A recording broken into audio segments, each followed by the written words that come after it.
Buenos días para allá, buenas tardes. Aquí ya son las 3:30, así que bueno, un gusto estar aquí. Muchas gracias, Teresa, porque la verdad que, bueno, a tu pregunta o a tu comentario, creo que al fin uno no es de ningún lado, ¿no? Pero bueno, yo creo que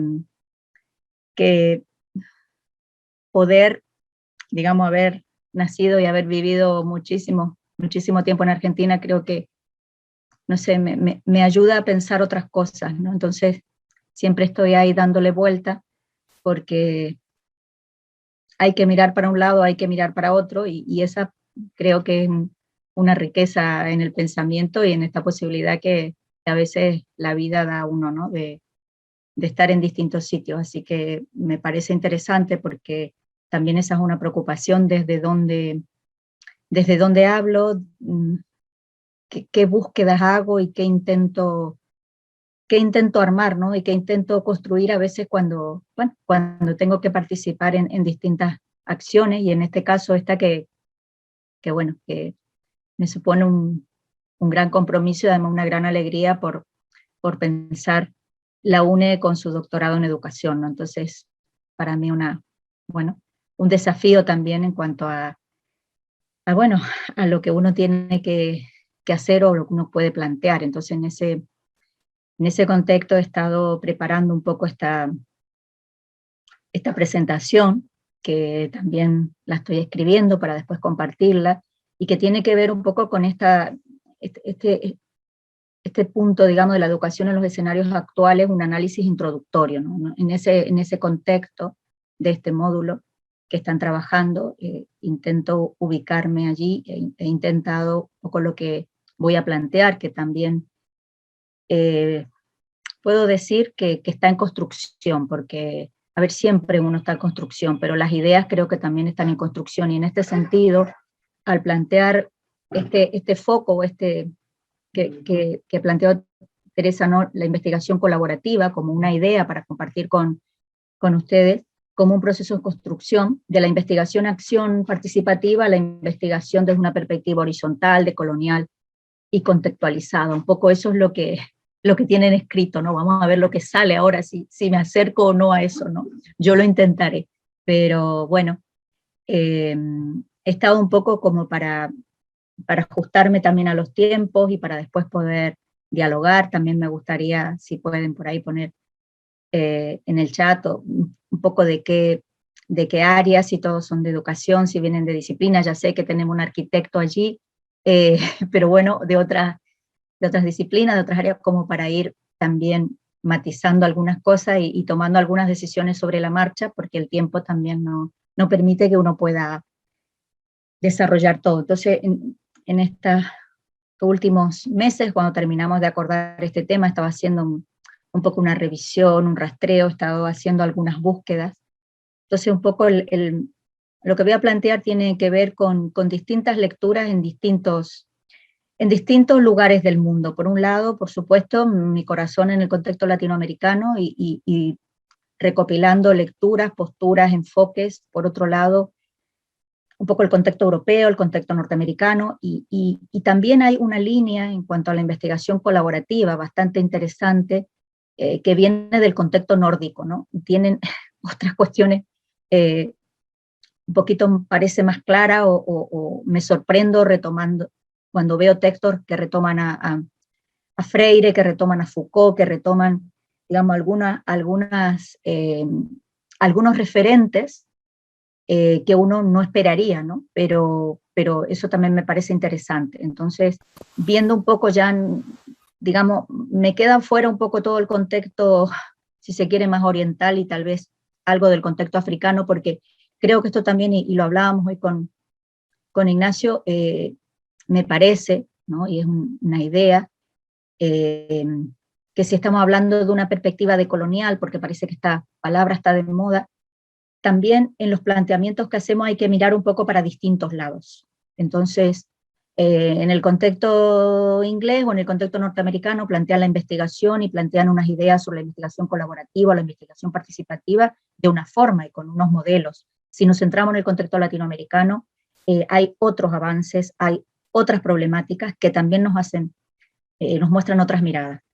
Por otro lado, en el contexto, bueno, de España, de Portugal, bueno, también hay otras cuestiones a revisar. Entonces, creo que también es importante ir, no sé, introduciendo ideas, introduciendo también cómo van focalizando algunas ideas, muchos referentes que todos hemos y todas hemos leído, pero al final también detrás hay un discurso armado.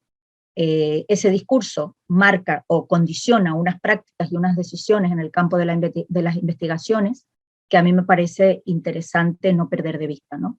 Entonces un poco ese sería así como unos prolegómenos de por dónde anduve o cómo llegué a preparar esto, que bueno, que es una cuestión en construcción, como les decía al principio, y también como yo solo veo 4 personas aquí en la pantalla, también, bueno, si quieren preguntar, yo no sé cómo estamos con los micrófonos, pero esto no es un monólogo. Yo voy a intentar ajustarme al tiempo, pero si hay preguntas o dudas en cualquier momento se abre el micrófono y bueno, la idea sería que esto, bueno, pueda ser un diálogo y yo estoy planteando unas ideas para que las podamos debatir y además unas ideas a nivel introductorio, ¿no?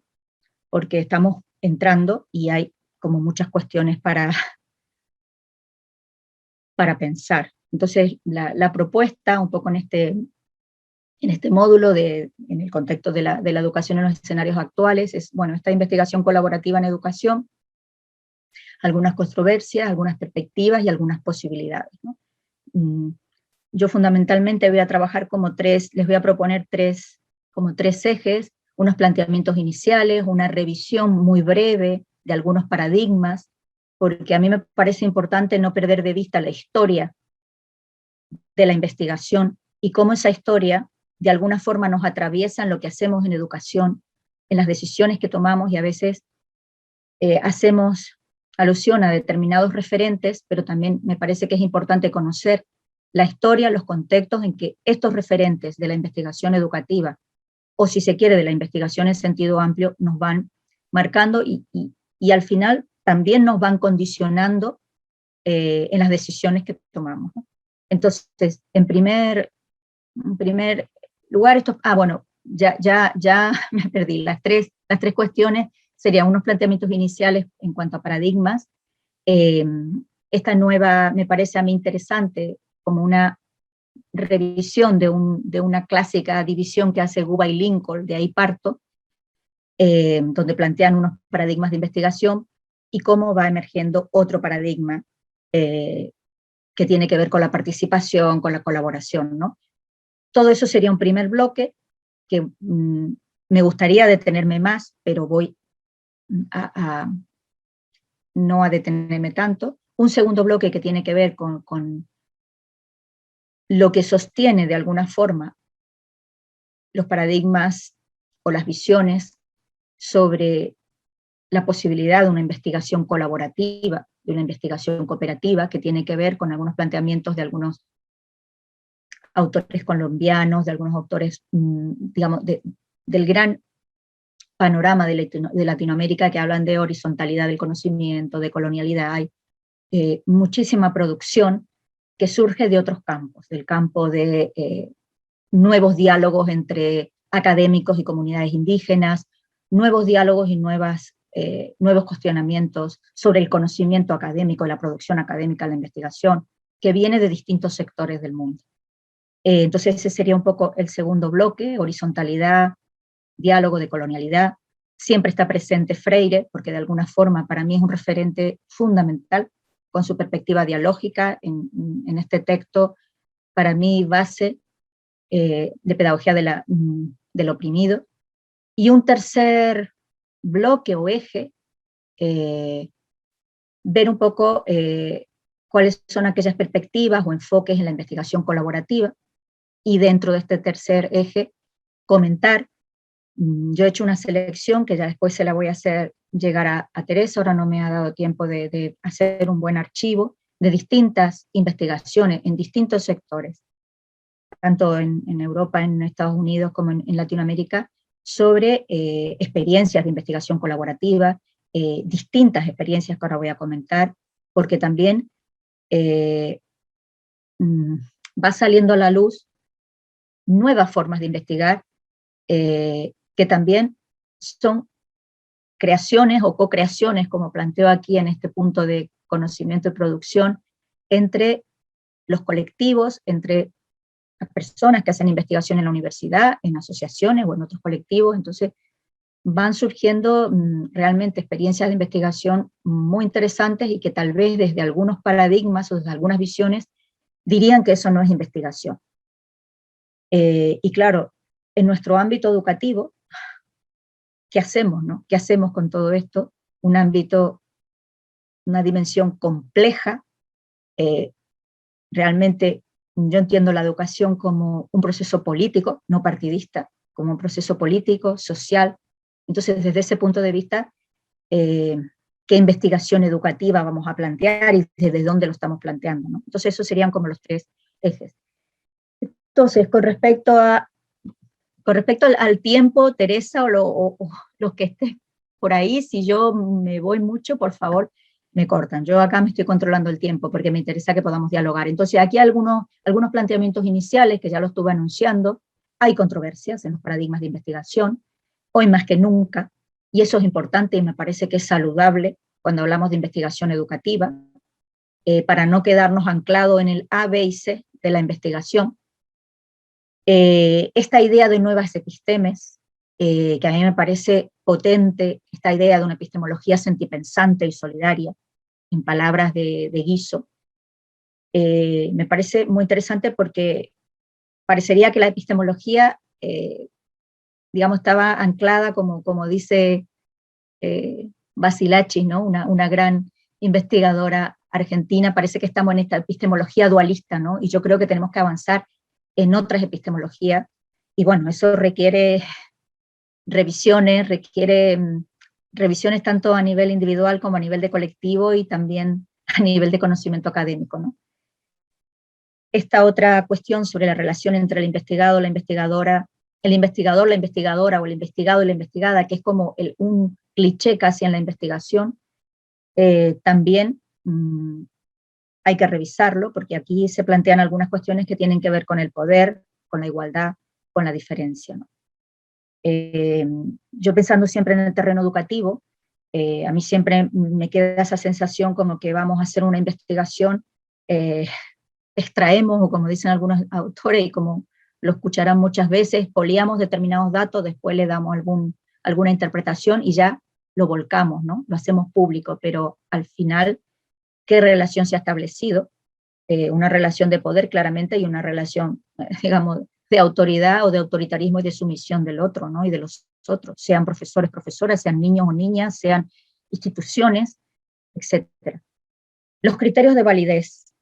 Esta es otra cuestión también que está planteando controversias por la idea de este régimen de verdad, ¿no? Las verdades únicas, configuradas o planteadas desde la academia, desde la ciencia, ¿no? Y aquí también podemos plantear otras confluencias y otras lógicas de validez que pueden estar avaladas por la propia comunidad indígena, de profesores, de niños, de comunidad educativa, etcétera, etcétera, ¿no? Estamos bastante centrados en estos criterios de verdad, y también por ahí como contaminados un poco con esta otra dicotomía presente en las investigaciones de objetividad, subjetividad, ¿no? Como que es objetivo, si tiene que ser subjetivo. Bueno, estamos ahí, otra cuestión, ¿no? Para pensar.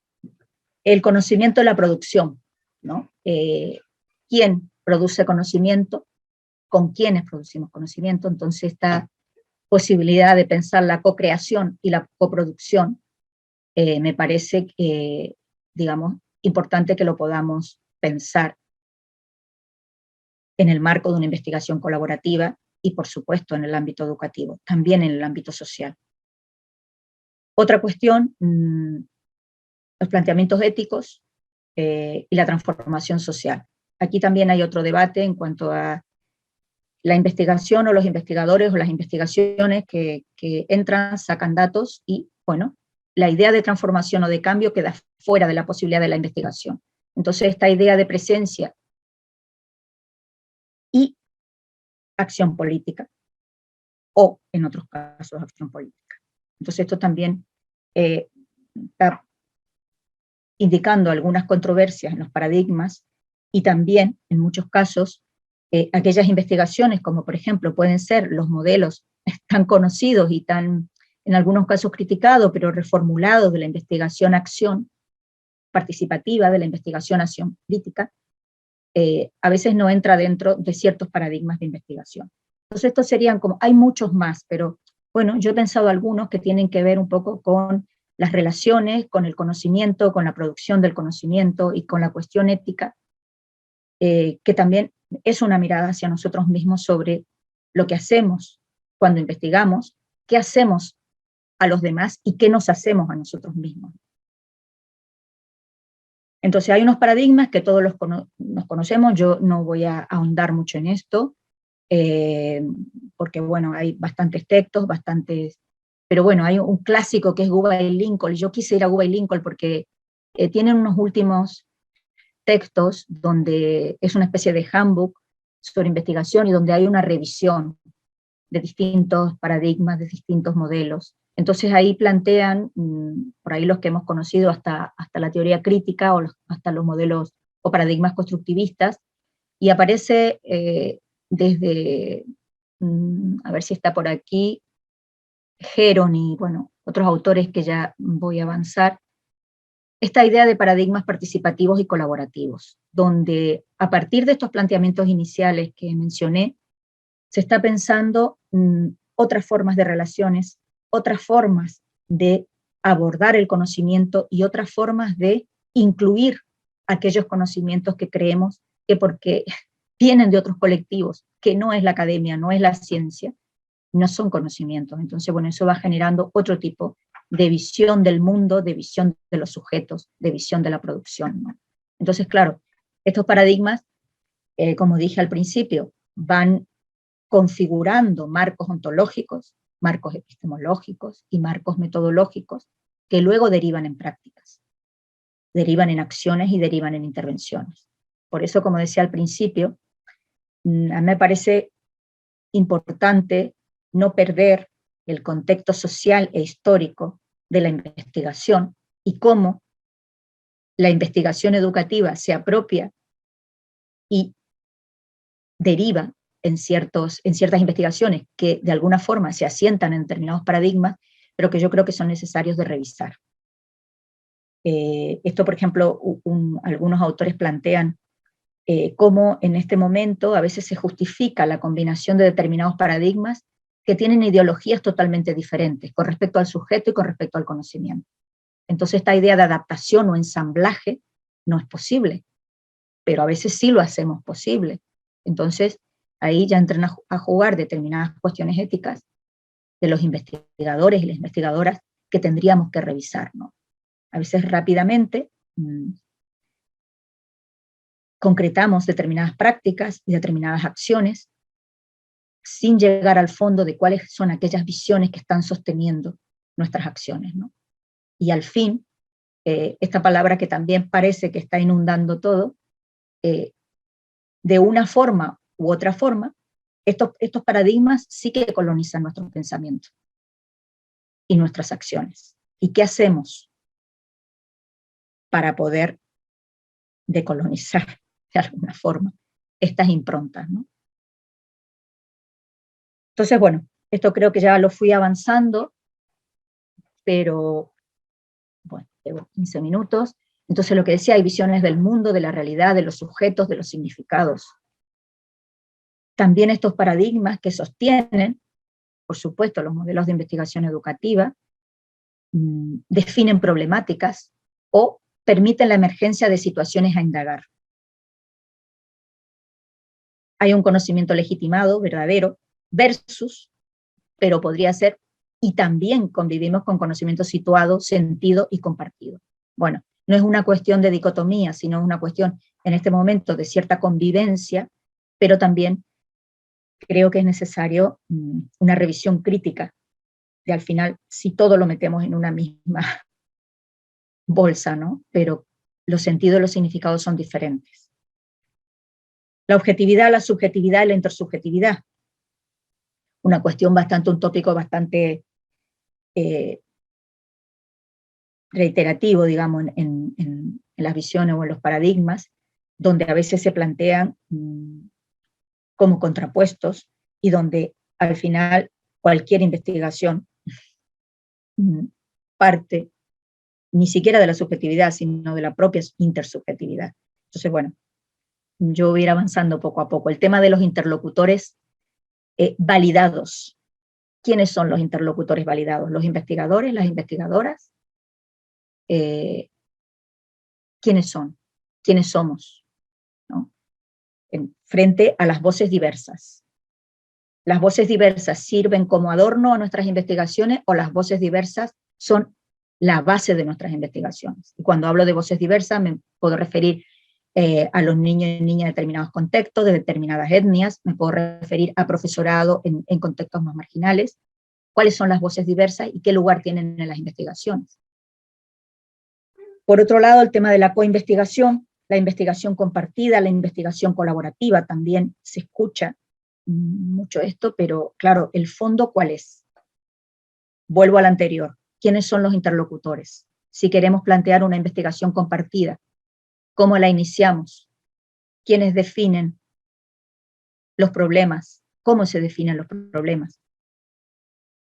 Otra cuestión que está presente en los paradigmas es el tema de los resultados. Está una preocupación bastante grande y también en los marcos sociales de nuestra cultura, si se quiere, neoliberal y capitalista, los resultados como producto. Pero la producción en colaboración y el aprendizaje en situación también son resultados. Bueno, estas son algunas ideas que de alguna forma vamos abriendo un panorama que a mí me parece que no podemos perder de vista si hablamos de investigación colaborativa en educación, ¿no? Porque si no es como que, bueno, la colaboración que establezcamos determinados parámetros, no.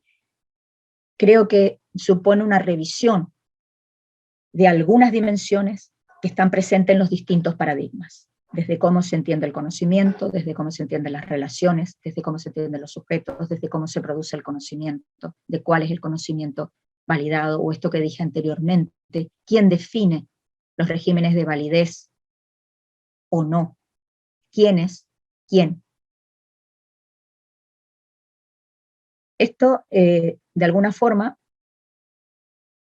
es como el marco histórico contextual que de alguna forma da lugar a la posibilidad de otro paradigma, que podamos pensar el paradigma de la participación, la cooperación, la colaboración. Entonces, yo he planteado algunas cuestiones, como decía al principio, esto está en construcción, porque también hay que reunir y armar distintas perspectivas, y me gustó la expresión de giro. Nosotros en el marco de las investigaciones biográficas y narrativa hablamos del giro narrativo, ¿no? Entonces aquí hay distintos giros. Giros en el sentido de miramos para otro lado, para un lado que no mirábamos antes. Entonces hay un giro dialógico, un giro epistemológico, un giro ético, un giro metodológico, y hay un giro discursivo, si se quiere tal vez un giro textual o de la textualidad. Vi ahí, eso no está totalmente claro todavía. Pero el giro dialógico tiene que ver con esta idea del diálogo como encuentro biográfico e intersubjetivo. ¿De qué se trata el diálogo? Freire lo decía maravillosamente, aparte hay un capítulo que yo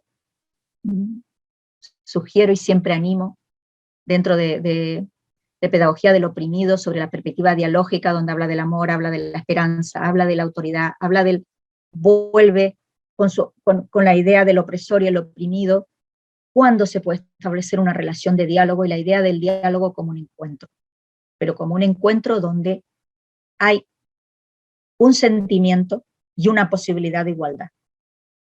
Entonces, bueno, por eso este diálogo como encuentro tiene que ver con lo biográfico y tiene que ver con esta posibilidad de intersubjetividad que se pone en juego. El giro epistemológico. Volvemos al tema del conocimiento. El conocimiento, ¿qué es? ¿No? Parece una pregunta, volvemos a la filosofía, pero es necesaria la filosofía. Tenemos que volver a las preguntas iniciales una y otra vez, porque parece que esas preguntas ya están respondidas. Y no, yo pienso que no es así. Esas preguntas siempre nos acompañan para no perder esta perspectiva crítica. Entonces, el conocimiento es resignificado desde la experiencia, desde las experiencias y los contextos. Y esto a veces desde la ciencia o desde la academia, ¿cómo podemos resignificar el conocimiento desde las experiencias de los otros y de las otras y de los contextos en que esas experiencias tienen sentido? ¿No? Bueno, esto es importante, me parece a mí, para trabajar la colaboración y la participación. Conocimiento no es el conocimiento de los textos solamente o de ciertos referentes que al final van configurando nuestra forma de pensar. ¿Cómo podemos generar otro tipo de conocimiento desde otro lugar y con otros y otras, ¿no?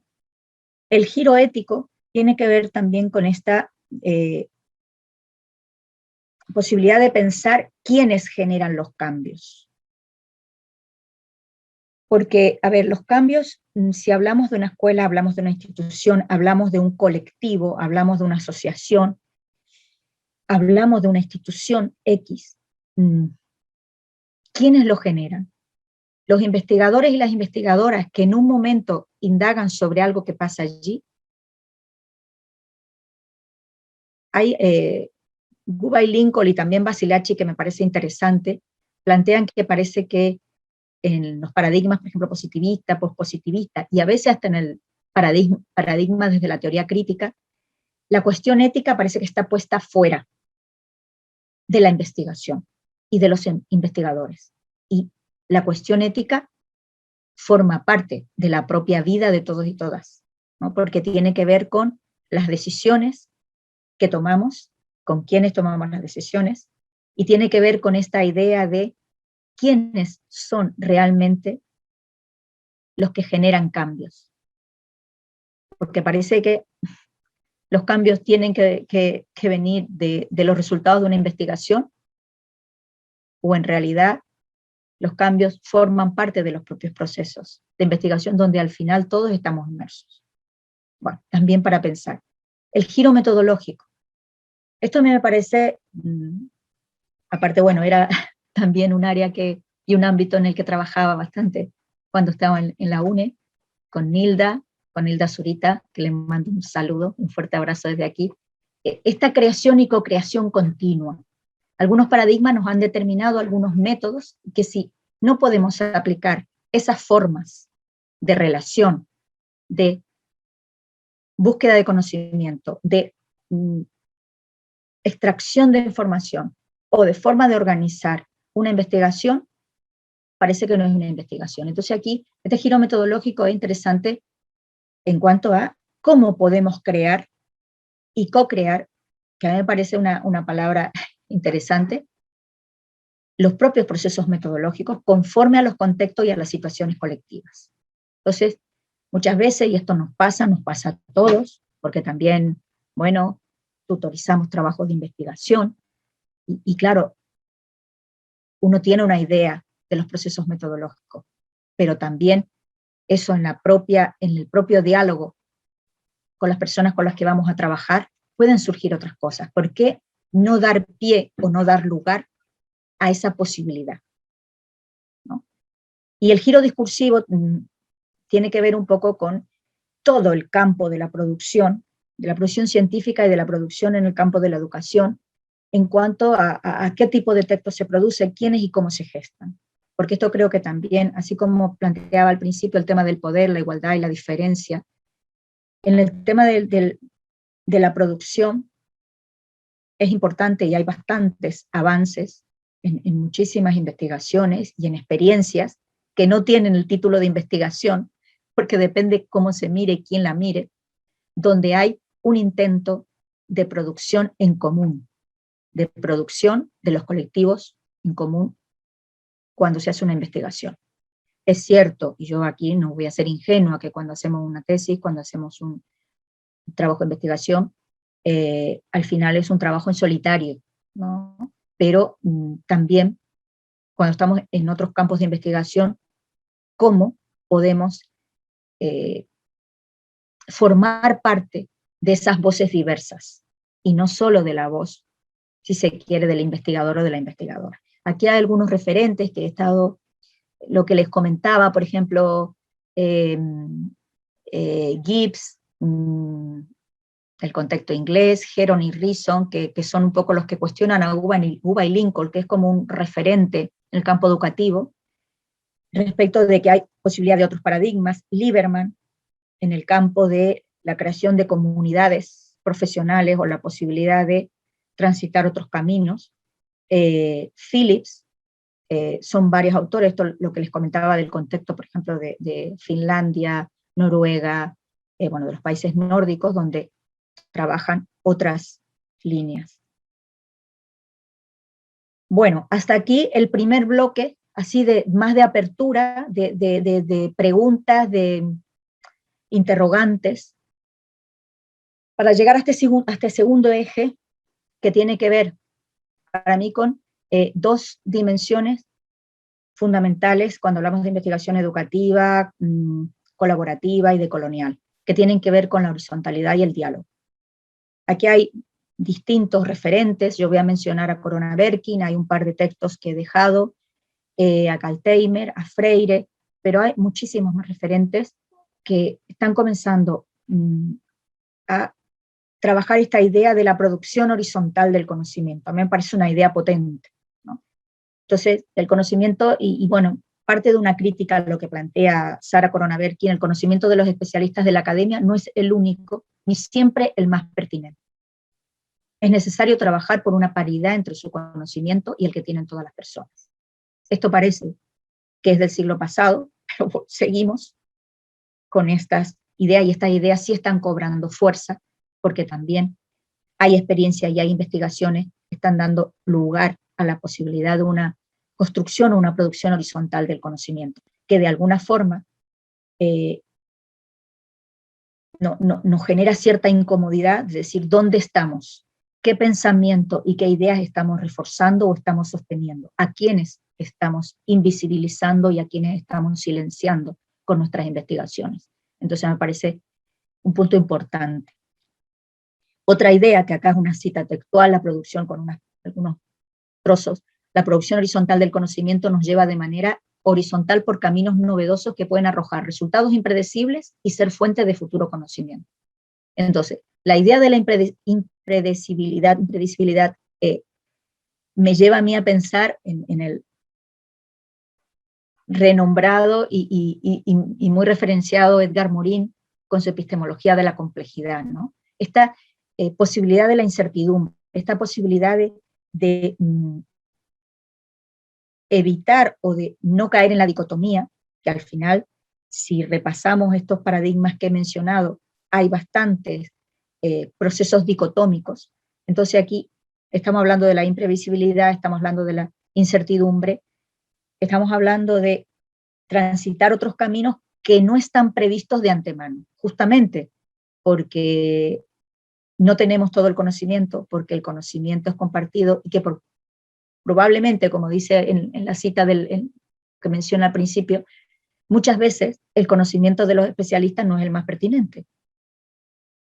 ¿Por qué? Porque se está produciendo en un contexto con un sentido, desde un significado, y marcado y atravesado por unos referentes que pertenecen a determinados campos, pero dejan fuera otros, ¿no?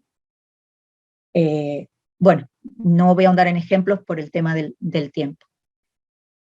El diálogo equitativo entre múltiples saberes, los disciplinares con los no académicos, no solo enriquecen las formas de solucionar problemas y el conocimiento social, sino que además se transforman las relaciones entre las personas en el espacio público. Entonces, este es un punto importante en la investigación colaborativa. ¿De qué relaciones estamos hablando? ¿De qué tipo de transformación estamos hablando? ¿Y de qué tipo de diálogo estamos estableciendo con las personas, colectivos, con los que estamos investigando? ¿No? La perspectiva dialógica como encuentro, yo siempre quiero rescatar a Freire, porque me parece que hay un contexto propicio en el que surge su perspectiva dialógica, que siempre está presente y que Yo creo que fíjense, la primera edición fue del 76, y así estamos hablando de por lo menos unos 40 años, ¿no? Entonces, el diálogo no es algo ausente, sino que el diálogo, desde determinados parámetros, no siempre parece formar parte de la investigación. En el diálogo participan 2 o más sujetos a partir de su propia palabra y su propia razón. Otra cuestión importante: la palabra supone una razón, las palabras suponen unos significados. A diferencia de las posturas que consideran que esos sujetos tienen una cultura esencial y estática, que se les puede definir por oposición a otros, consideramos que es necesario repensar el diálogo como el fenómeno social donde los sujetos se construyen permanentemente, a partir de las relaciones con otros. Investigar significa entonces promover el encuentro con el otro para alternar las miradas y proporcionar una visión más integral de ambas culturas. Y yo creo que es bastante interesante y da para discutir bastante esta cita, pero a veces las voces o la palabra de otros y otras está presente, pero sin razón. Y esas palabras están asentadas y están encarnadas en una razón, en muchas razones, que no podemos perder de vista. Pasamos al eje 3, que tiene que ver con perspectivas y enfoques para una investigación educativa, colaborativa y decolonial. Entonces, yo he nombrado algunos, podemos abrir más todavía el panorama, ¿no? Hay, digamos, toda una línea de investigación, acción participativa, crítica, inclusive hay una última revisión de Kemis y McTaggart, donde hablan de investigación, acción participativa crítica, cuestionando inclusive las primeras investigaciones allá con los primeros referentes, las primeras prácticas o las primeras investigaciones a partir de Lewis, de Eliot. Entonces hay una revisión y eso me parece importante, y justamente la revisión tiene que ver con esta posibilidad de la relación que establecemos con los otros y las otras. La investigación biográfica narrativa, ¿no? Otra perspectiva donde de alguna forma se trabajan las identidades y donde de alguna forma se ponen, digamos, en relación, y hay muchísimas como derivaciones de esta investigación biográfica narrativa, porque hoy se habla de autonografía narrativa, se habla de cartografías narrativas, hay todo un espectro bastante grande, porque justamente tiene que ver con la diversidad de los colectivos, la diversidad de situaciones y la diversidad de contextos, ¿no? Y la diversidad de campos, porque hay investigaciones que son narrativas, pero por ejemplo narrativas visuales, ¿no?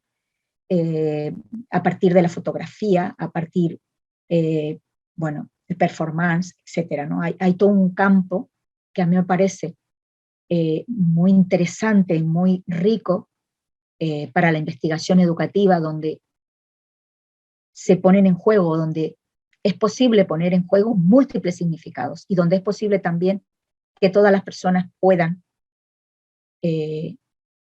expresarse, puedan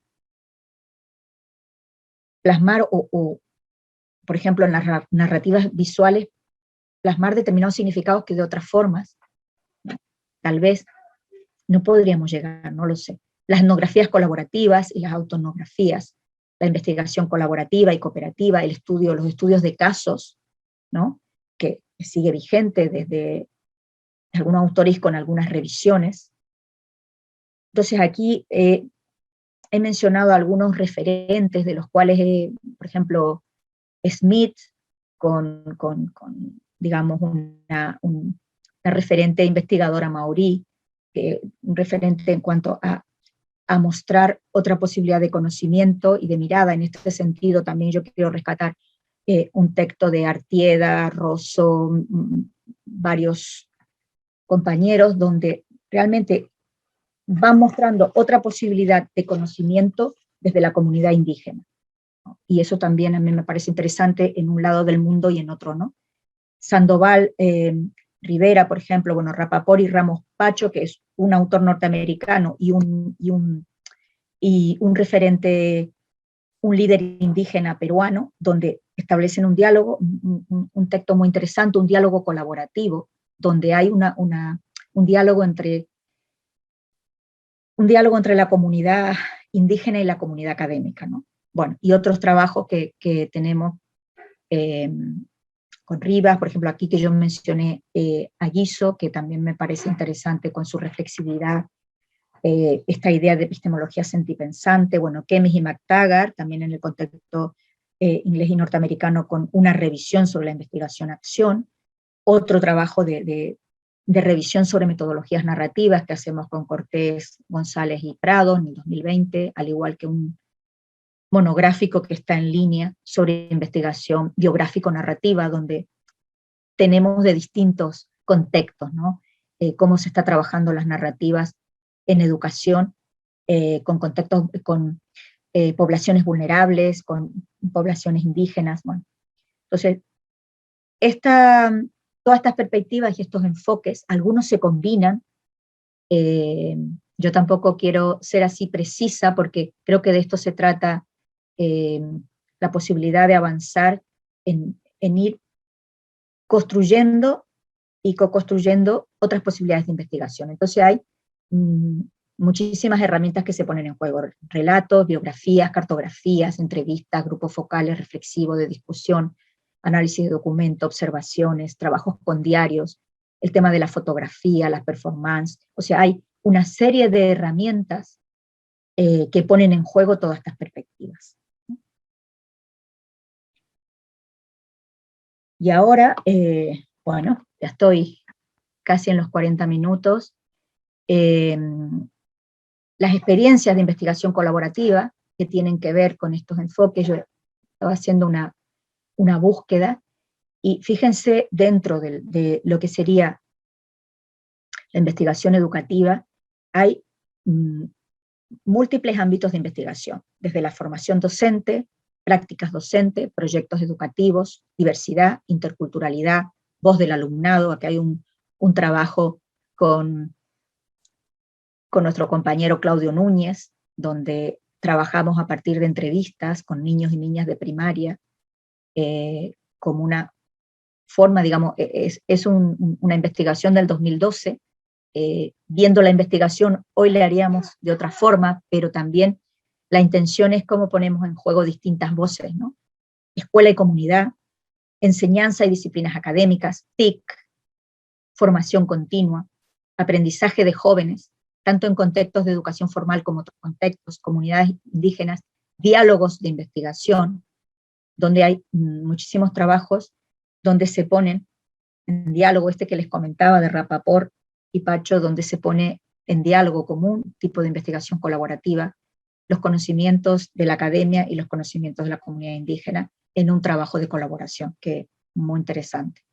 Yo aquí, en estos 5 minutos, antes de llegar a los 45 minutos, no voy a nombrar a todos, pero yo he hecho como para centrarme un poquito, por ejemplo, Arias y Restrepo, fíjense, la investigación-acción en educación, un camino hacia el desarrollo profesional y la autonomía. Este es un trabajo dentro de la perspectiva de investigación-acción, tratando de trabajar en colaboración con profesores y profesoras para trabajar esta idea del desarrollo profesional, ¿no? en distintos centros. Otro trabajo muy interesante de Barba y Martínez Scott, sobre la formación continua colaborativa a través de la investigación-acción, una formación para cambiar las prácticas. Esto es toda una experiencia que que han llevado en 3 colegios de educación primaria, donde comienzan trabajando a través de una demanda, que están preocupados por los procesos inclusivos, y terminan generando una investigación que ya lleva 3 años. Esto, no voy a mencionar todos, pero quería mencionar algunos ejemplos, para que vean cómo a veces las investigaciones no están totalmente, o mejor dicho, no están cerradas, porque la posibilidad de investigar es una posibilidad conjunta, y eso sí que me parece a mí una característica, o si se quiere, una cuestión política que me parece importante de resaltar, ¿no? Bueno, otro trabajo con Pablo Ignacio, en que hemos estado inmersos unos cuantos años, una experiencia disruptiva en educación secundaria. Esto es una experiencia que comienza siendo una experiencia de colaboración en un instituto con un grupo de alumnos y alumnas que eran voluntarios y voluntarias de grado y másteres. Éramos un grupo como de 30 personas en un centro educativo, y poco a poco se fueron generando en conjunto, se fueron generando cambios a través de entrevistas, asambleas, comentar nuestras impresiones al profesorado, y el profesorado nos comentaba sus impresiones, y se han producido algunos cambios curriculares. Este es un centro que está ubicado en una población con bastantes dificultades, tenía mucho absentismo. Fuimos una experiencia que sigue, una experiencia potente, que por eso se habla de experiencia disruptiva, porque no comenzó como una investigación, comenzó como un proceso de colaboración. Otro trabajo de Domingo Sánchez y Sancho Gil sobre, digamos, cómo investigar con y sobre los jóvenes, colaborando y educando a través de cartografías, de relatos. Fíjense qué interesante, con y sobre los jóvenes, no investigar sobre los jóvenes, con ellos. Entonces, otra posibilidad. Otro trabajo de Colombia sobre una investigación colaborativa en la clase de inglés, para mostrar también distintas investigaciones. Otro trabajo de González Alba sobre la investigación como una práctica colaborativa y transformadora entre compañeros y compañeras, entre colegas de un colegio.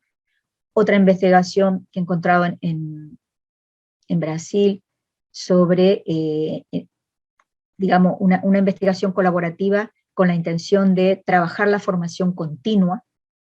Bueno, he hecho una selección.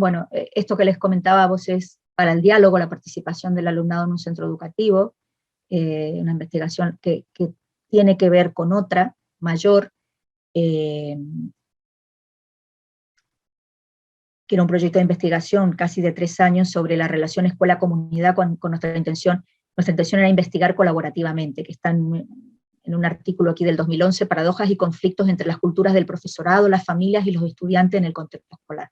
Esta también fue una investigación interesante, donde hemos trabajado a través primero de entrevistas, pero después con grupos de discusión, juntos, familias, profesorado y alumnado.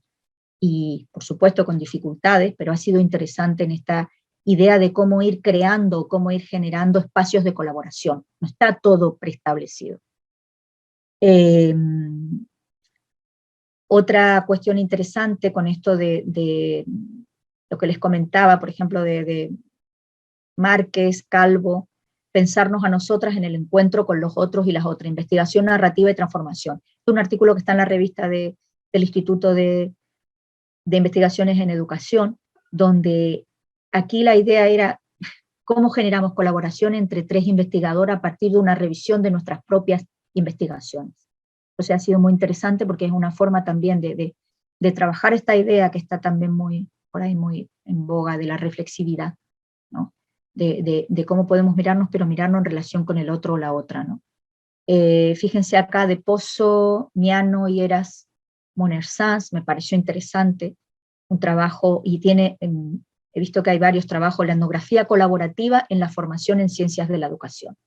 Entonces, fíjense cómo hay distintas denominaciones, porque son también distintas búsquedas y caminos que van haciendo los investigadores y las investigadoras en este gran paraguas que podemos denominar paradigma participativo, cooperativo y colaborativo, ¿no? Este es el texto que les decía, de Rapaport y Ramos Pacho, una historia colaborativa, retos para el diálogo indígena académico, ¿no? Otro trabajo muy interesante de Márquez, Rivas y Calvo, comunidades colaborativas, saberes y experiencias con jóvenes vulnerables en educación no formal. Otra investigación en colaboración con otros colectivos, y con población vulnerable, creando otras posibilidades, ¿no? Bueno, hay más. Hay uno con respecto a las TIC que me ha llamado la atención, sobre el último, Sanz, Martínez, Innovación con TIC y Cambio Sostenible, un proyecto de investigación colaborativa, ¿no? Que también creo que hay posibilidades, y también quería mostrarle esta diversidad para que vean cómo parece que en el imaginario la idea de la colaboración está, ahora hay que ver cómo esa colaboración se va engarzando o se va, digamos, se va desprendiendo o se va pegando a nuestras historias con los paradigmas de investigación de los que comentamos, ¿no? Bueno, yo hasta aquí he llegado.